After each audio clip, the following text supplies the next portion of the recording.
This week, the IMSA iRacing series is in Sonoma, and so far it's been a crash fest. It's unbelievable. You get into practice and there is nothing. So I decided to do a little bit of a tutorial. This is my home track.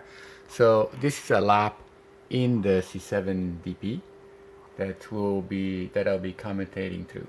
So first we go to the approach to turn 1. And you want to miss this wall by about a half a car width so that you're precisely set up on the outside here. This is what matters.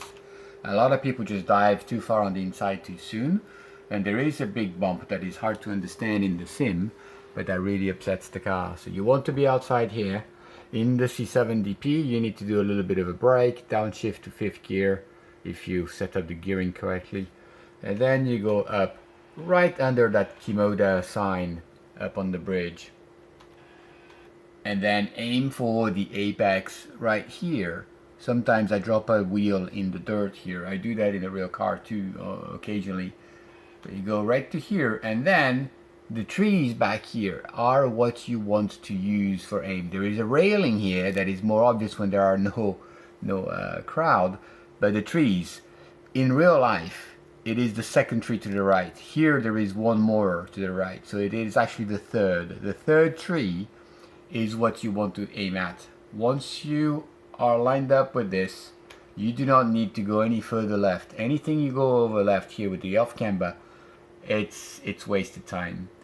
And you want to aim, you don't see the curb yet, but you want to aim for the beginning of the curb.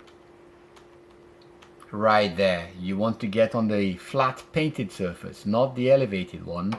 In the GTs you can climb all over it, put the wheels in the grass. The GTs are freaking trucks. But if you go into the DP, you need to be very precise right down here. And then you see, at that point you are not on the power. You're carrying the speed up the hill. You're carrying the speed up the hill because of the crest that you're going to get. Any power will delay, put you to understeer towards the crowd, and or if you give it too much once you land, it's going to be a massive wheel spin, oversteer, spin onto the inside. Have you seen that before? Yeah. So that's where we go.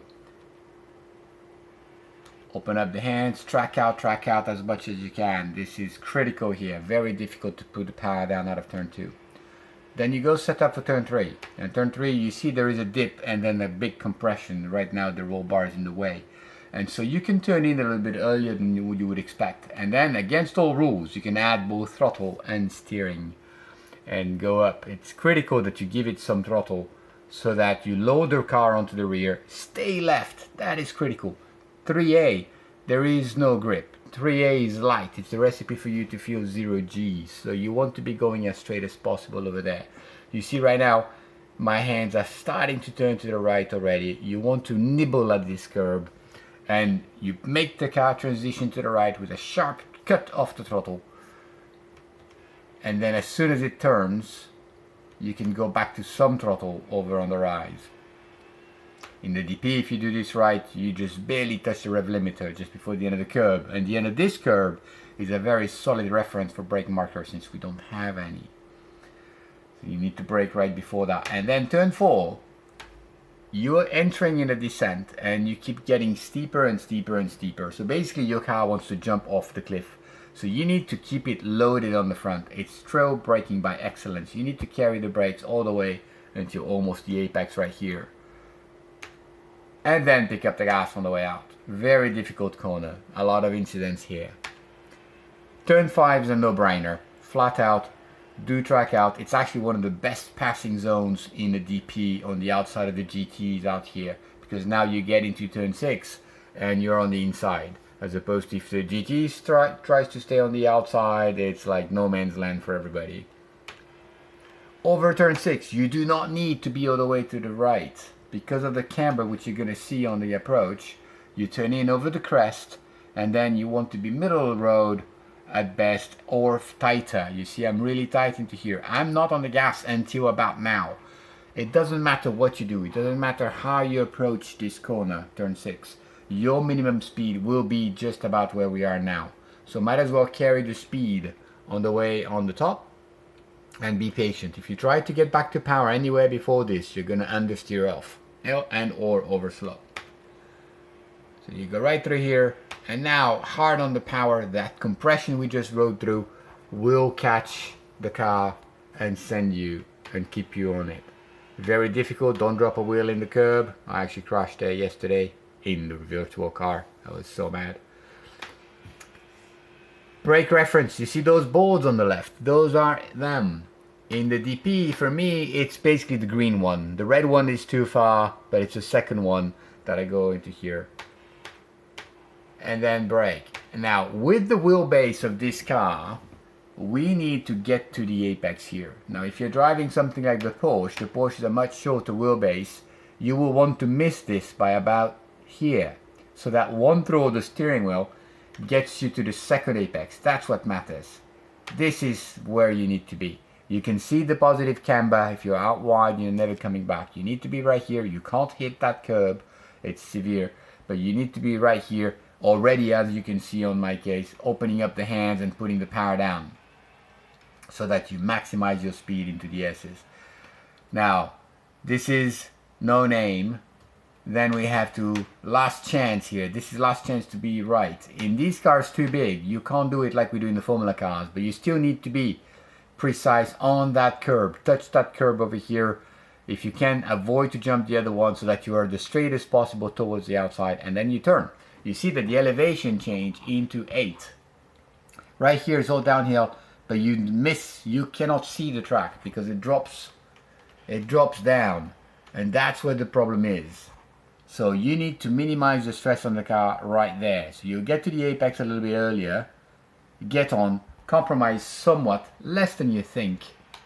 You see, middle of the road, and then 8A, look at that nice little compression. It's like a baby ramp right here. So you need to get in there and hook the car into the ramp.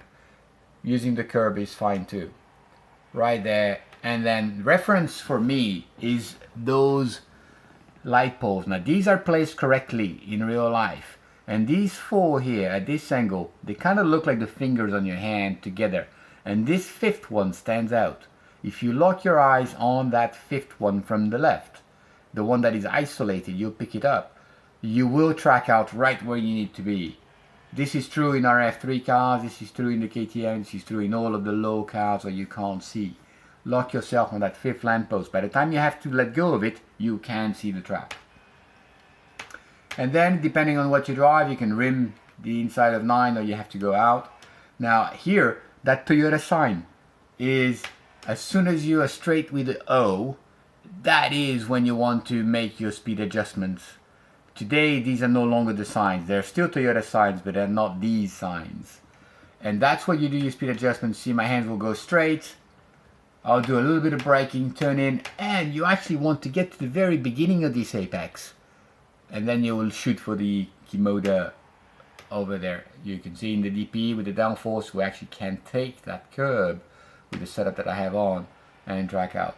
Now turn 11, the compression in turn 11, we can see the downhill, dip and go, and then the cones, which people love to hit. I wish they damaged the car. They should damage the car. In real life they should damage the car, but it's irritating that most of the GTs are hitting those and then they're in the middle of the track. So don't hit those, you don't need to, but hit on the brakes in the compression on the uphill, and then go, go, go, go. Enter inside. Whether you're on the curb, painted curb, at this point or not doesn't matter. Depends on how your car is handling at this point. But what does matter is that you're on the curb at this point here. At this point here, the full stack of tires, you need to be on that. And now that is when you start tracking out towards the wall, putting the power down and going up for a full lap. No need to compromise here, and we go right over. I almost hit the wall here. And there you go, 24.4. So now that I have talked you through it all, I'm going to let it run 1 lap, 1 time at full speed. And now you can see, oh, no, wrong button. There you go.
There you go. I hope this was helpful, and happy racing. Let's be safe out there. Sonoma is a very tricky track.